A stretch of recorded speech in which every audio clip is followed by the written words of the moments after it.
Ollie, how much are you looking forward to this game, bearing in mind you played in so many of them, you scored at the important games, but Manchester United Leeds has one of those rings about it, doesn't it? Yeah, I can't wait. It's been too long, of course. I know how much it means for our supporters. I know how much it means for our club. And the other bit is it's a different type of Leeds coming up with a coach that's really done a great job with them and will test us to the limit.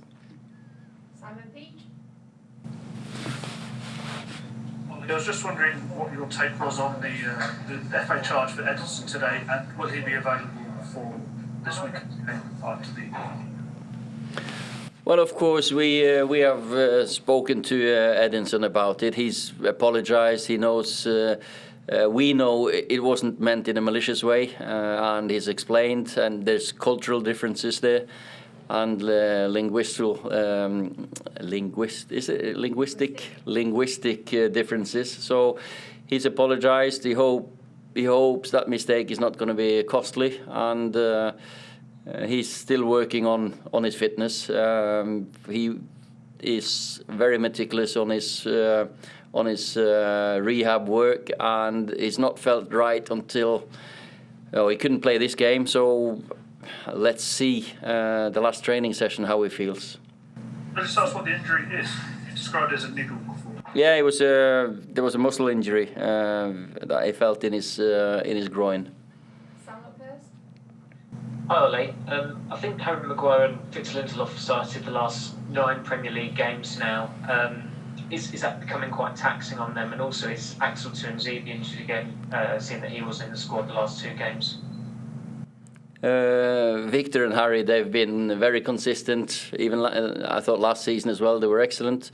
Eric and Axel, they've had small injuries, and but they're available for us for Leeds, I hope.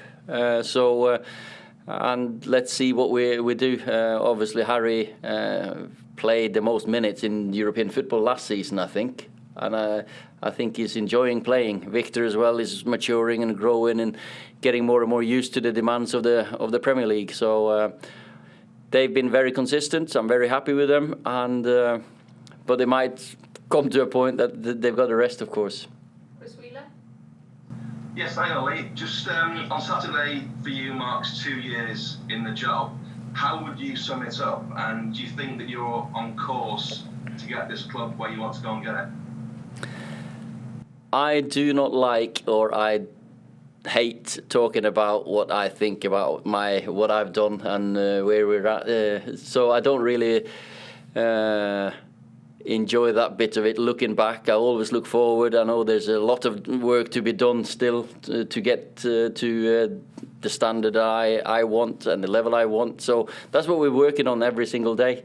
But I've really enjoyed them 2 years. Even though games like this make my hair turn even greyer very, very, very quickly. Laurie Whitwell? Hi Ollie, just on Leeds, you played against them quite a few times. Can you recall what the hostility was like, either on the pitch or in the stands, because it's sort of such a famous rivalry between the 2 clubs? Well, there was fiery games. There was tackles flying in. There were players from both teams that were winners, and we had a few fights, of course. But Ellen Road wasn't the quietest place when we came off the coach walking into the stadium, and when we were in the stadium, to put it that way. Ian Whittle? Hi Ollie, obviously the club was hoping to have fans in on Sunday, weren't you? Have you even announced tickets, I think. How big a disappointment is that's been delayed again? And we've now got this situation, I think I'm right in saying, well, Liverpool and Everton, I think, are the only clubs in the Premier League who are allowed fans in. I mean, is that a bit of an imbalance? So how disappointed are you from a United point of view? And also, is that a concern that maybe there are rivals near you at the top getting a bit of an edge? This is a delicate question to answer, because we want fans into the stadiums. I can't see why we should stop the fans coming into the stadium where it's possible. So it's such a difficult answer to give you. But I don't think there would be any problem for us Old Trafford to host 2,000 or 4,000 as well. So it'd be we can't wait to get the fans in. So I don't want to stand here and say, well, it's not fair that they get the fans in, because of course it's an advantage for them, because everyone loves the support from their own club. So we'll just wait, and hopefully next time we'll be open. Damien Johnson? Ollie, do you have a particularly fond memory that you can recall of facing Leeds United as a player? Yeah, many. One in particular? I enjoyed scoring 2 goals in a win at Old Trafford. At Ellen Road. I enjoyed a header. Backstick, I came on as a sub. Cross from Giggsy, I think, headed back to the other side, other post. It was 2 good teams back in the day. I have to say they were.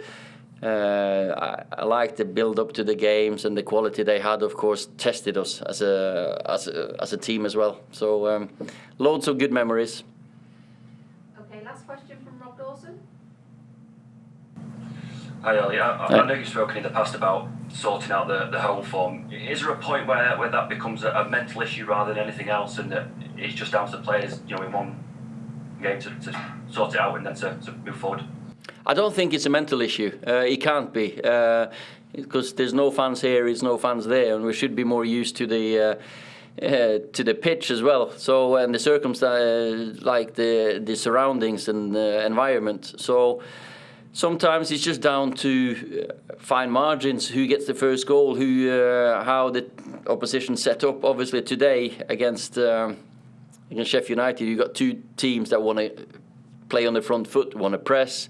Want to go forward, which creates space for us and space for them as well, to be honest. But then, and I think Sunday we'll also play against a team that will make it a hard game for you, but also maybe an open game, because the games I've seen from Leeds, they've been very entertaining.